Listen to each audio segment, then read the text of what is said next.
உங்கள் favourite TV ஷோக்களை இனி miss பண்ண தேவையில்லை. ZEE5 இல் முற்றிலும் இலவசமாக காணுங்கள். இங்கேயும் எப்பொழுதும்.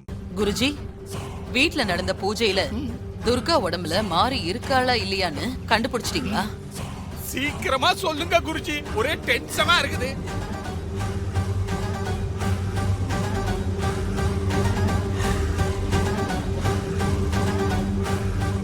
நீங்க சந்தேகப்பட்டது சரிதான். பூஜைக்கு வந்த அந்த பொண்ணோட உடம்புக்குள்ள இருக்கிறது அவளுக்கு சொந்தமான உயிரே இல்லை. ஒரு மரணம் அடைஞ்ச பொண்ணோட உயிர் தான் அந்த உடம்புக்குள்ள இருக்கு. குருஜி, மரணம் அடைஞ்ச பொண்ணோட உயிர்னு சொன்னீங்களே, அந்த பொண்ணு யாருன்னு சொல்ல முடியுமா? உங்க வீட்டு ஹால்ல ஒரு போட்டோ இருக்குல்ல, அந்த போட்டோல இருக்கிற பொண்ணு தான். என்னது? துர்கா உடம்புக்குள்ள இருக்கிறது மாரியா? மாரியோட உயிர் எப்படி துர்கா உடம்புக்குள்ள போச்சு குருஜி? ஒண்ணுமே புரியலையே. ஆமா குருஜி, நீங்க கொஞ்சம் விளக்கமா சொல்லுங்க.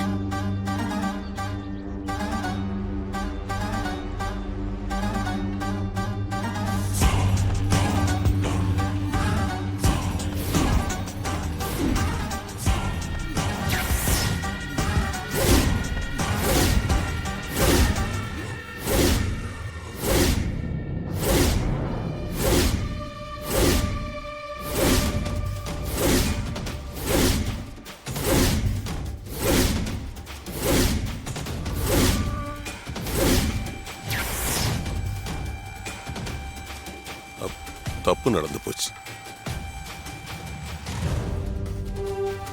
என்ன குருஜி சொல்றீங்க? சித்திரகுப்தன் செய்த தவறால உங்க வீட்டு பொண்ணு மாரியோட உயிர் தவறுதலா பறிக்கப்பட்டிருக்கு.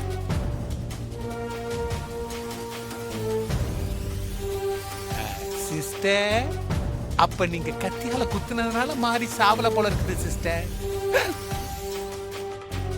மாரியோட பாவ புண்ணிய கணக்கை பார்க்கும்போது மாரிக்கு இழைக்கப்பட்ட தவறு கண்டுபிடிக்கப்பட்டு மாரி தான் கணவனையும் குழந்தையும் காப்பாத்த யமனோட போராடி மீண்டும் பூலோகத்துக்கு வந்து சேர்ந்திருக்கிறார்.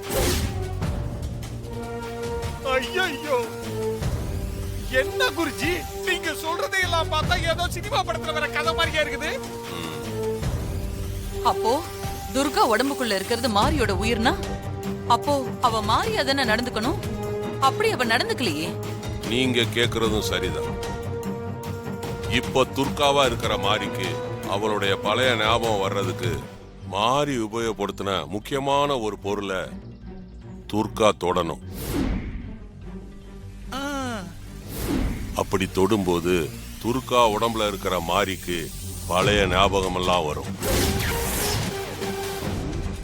தொடணுமா? குருஜி, அது என்ன பொருள்? அது தேவ ரகசியம், மறைக்கப்பட்டிருக்கு. ஆனா ஒண்ணு மட்டும் நிச்சயம், வர்ற அமாவாசைக்குள்ள துர்கா அந்த மாரிக்கு சொந்தமான பொருளை தொட்டுட்டா அவ உடம்புல இருக்கிற மாரிக்கு பழைய ஞாபகம் எல்லாம் வந்துடும். ZEE5 ஆப்பை டவுன்லோட் செய்து அனைத்து எபிசோடுகளையும் இலவசமாக பாருங்க.